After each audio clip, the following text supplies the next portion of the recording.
咱先来关心今年的梦境雨季头一波方面到位。水利署预估，这波方面的雨主要会落伫咧中部的水库，若对南部的水库来讲，帮助相对是较有限。这波方面虽然会当小可消透水库欠水的情形，不过水要较有够用，恐惊是爱搁等。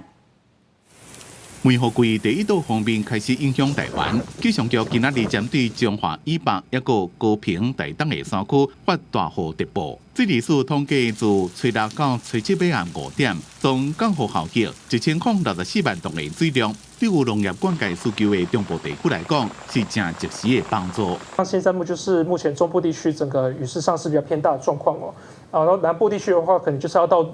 下半天之后，甚至到明天才会有比较明显的一个降雨出现。那多多少少可能还是会有一些对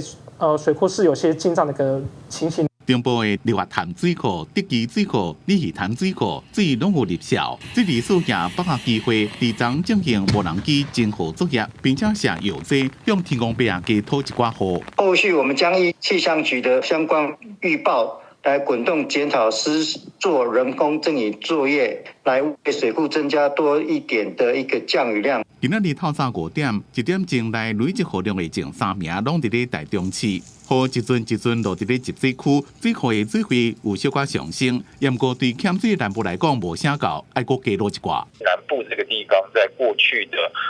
就是这几个月春雨这段时间的话，其实雨量上来讲的话是非常非常少的一个情况。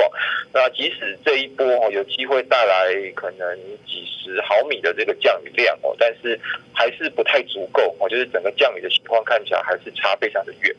吴新武讲，因为这波也是算是移动性的方面，不是典型的梅雨方面。虽然有小可增加水库的水位，不过要完全解除扩化，可能也要等一阵嘛。